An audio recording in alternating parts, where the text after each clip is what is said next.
Today we're going to do a little bit of garage science, chemistry to be exact.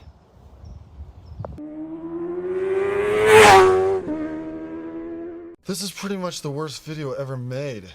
Napoleon, like anyone can even know that. Hello my friends, and welcome to Tom's Tinkering and Adventures.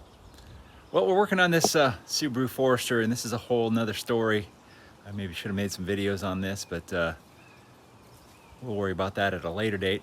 But what we're going to attack here is some battery corrosion. Let me get a little bit closer and show you what we have, and I'll explain. We got corrosion on the battery terminals here. It's really not too bad, honestly. But underneath this, once I take this out, you'll see there's a whole bunch of corrosion underneath here due to battery acid leaking. There you go. See all that down in there? So this is a battery acid, as I already said. And if you took some chemistry, high school chemistry, I took a college chemistry class at one point. I got an A. But anyway, you know, you have acids and bases. So what we need to do is get a base on here to neutralize this acid. And to do that, we're going to go into the kitchen. Look at that. We have garage, science, kitchen, all the stuff.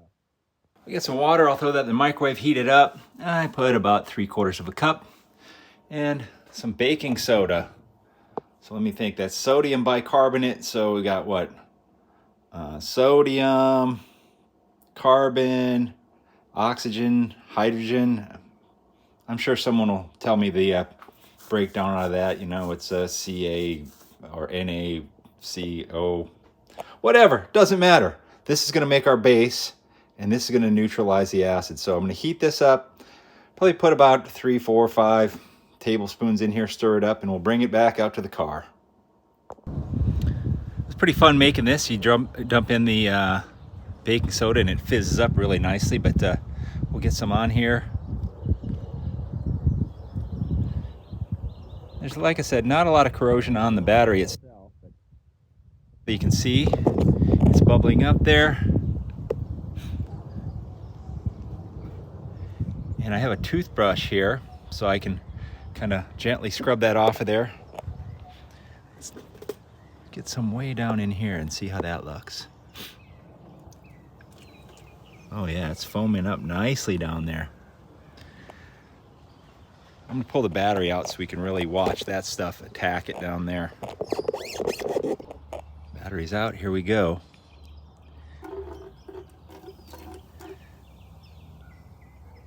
So the chemistry is, it's kind of creating carbon dioxide, I believe. But like I said, maybe I have some scientists watching who'll let me know. We're going to clean this all up best we can. And maybe I'll put some of that rust converter stuff in here.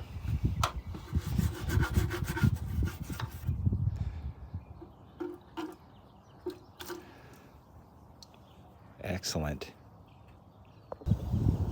Now that all the acid has been neutralized, we'll do a little freshwater rinse with some Sprite. That's actually just water in a Sprite bottle.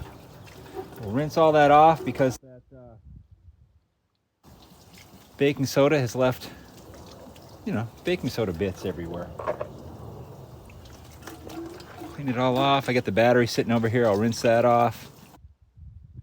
Like I said, this metal under here, acid has obviously taken the paint off of it, but we will hit that with primer or something. And then once I get this all cleaned up, put back together to prevent this from happening again, I'm going to put some dielectric grease on the terminals, the battery terminals and the connectors here, and hopefully that'll prevent it. If you don't have dielectric grease, you can just use regular grease. That'll work as well. So there you have it, a very simple science, chemistry trick, garage trick. I learned this from my dad years and years ago, and here I am passing it on. It still works today. You know, some of the oldest things are still the best things, and that's all right. Of course, you can go and buy some fancy spray stuff to use, but you probably have baking soda at the house, and it's super cheap if you don't. So there you have it. All right, if you're liking my content, give me a thumbs up. Leave a comment down below. If you're not already a subscriber, please consider doing so. There may be more tips and tricks coming. Thank you very much for watching.